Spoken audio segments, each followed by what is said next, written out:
Hello and welcome to my guest list page, okay? On this page, I'll explain what to do when you want to add a guest. You select the title, and then if you're inviting the man and the woman as a family, so you enter the man's name usually because you don't want to have a conflict serving the food. So Mr. and Mrs., the name of the gentleman. If it's the gentleman and his family, Mr. and Mrs., gentleman and whatever his name is, and the family. The same thing for the lady, if Madame or Mrs. and family, her name and family. You pick one of these to send how you want to send it to, email, phone number, or WhatsApp. Nothing is mandatory but the phone, because you send it SMS priorly, and then WhatsApp, and then email if you want. Okay, now less and less emails, but people sometimes send it. You do not do allergy for them. You do not select their meal. They'll do it, but you will tell them how many add-ons they could have, how many companions they could have. Meaning, if I'm inviting a person with his wife, so the person plus one. If these people has 2 kids, the total is 4. So the person you're invited plus 3 will make 4. So this is the pluses, all right? Do not confirm for them. Do not put notes unless you need to tell them something special. You could put a note here, they'll see it. Or they could put a note and then you'll see it. Okay, so once you add a person, that's it. It's been added. That person will be right here. I'll show you fast when you send an invitation to someone, it will tell you not open if they did not open it because they did not trust the phone number, whatever. Like this guy here, not open. Okay, and then there is another option. It says not sent. When you just add a person, it will say firstly not sent because you didn't send it. The second, it will say not open. Once they open it, it's gonna say opened. Once they pick their food, it's gonna say confirmed. And then once they check into the hall, once they arrive, they have an option. If you want them to have that option, it will say checked in, meaning we arrived to the hall. You could have that. Now you could filter all these. You could see who declined. This guy is confirmed, but his guest is declined. Same thing here, checked in people, not open, and then in the not sent I should have 0 because I didn't see any. Here we go, I have 0. So the same thing, we go to all, okay? Now you could export your list as all guests, the confirmed or the declined or the checked in. You could export that list for you. If you export all the guests or the confirmed, let's say, this is to give to your printer if you want to print that big board and put it in front of the door as they do in parties and corporate events, or even especially at weddings. So you could print it and then you could put them, sort them up A to Z or whatever you want, and then you could have the printer print for you whatever you need. Okay, export QR invitation code.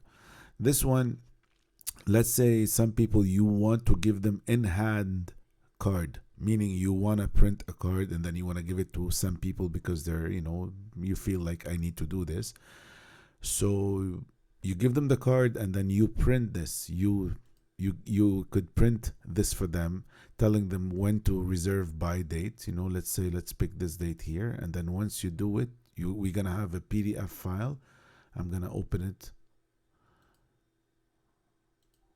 I'll open the PDF so you'll understand what I'm talking about.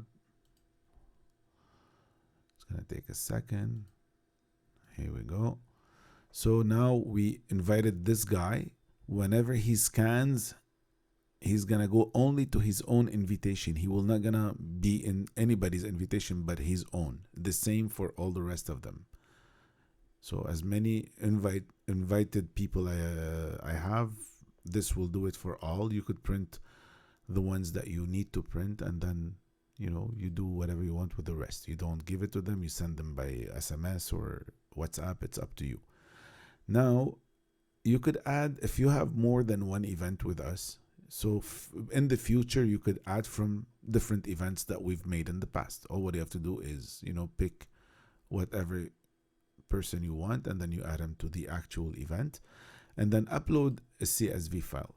What I would do, I would download the CSV example that I have, and I'll do exactly as it says in it, like meaning like this. I enter them the same way. It's semicolon in between, and then there is a zero. It's a zero. So I'll do that for you. I'll open it and I'll show you.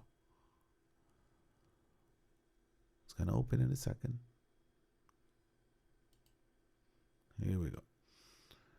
So as you see how I entered them, here it's, even if it's a zero, the number of members that they could add, you must put a zero. It must be a number.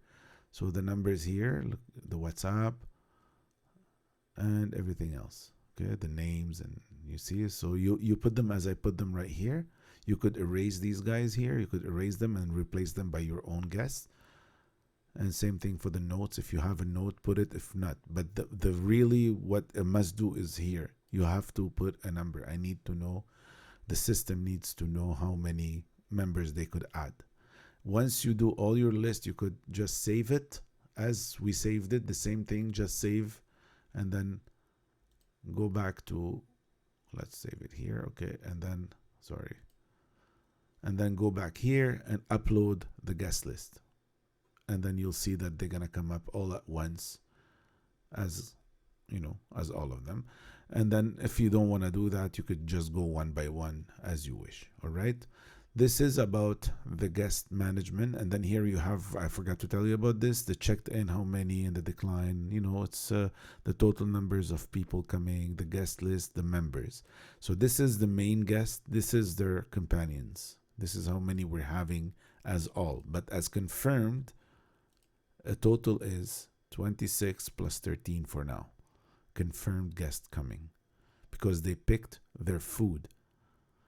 A food is mandatory. You should always give them that choice. Thank you.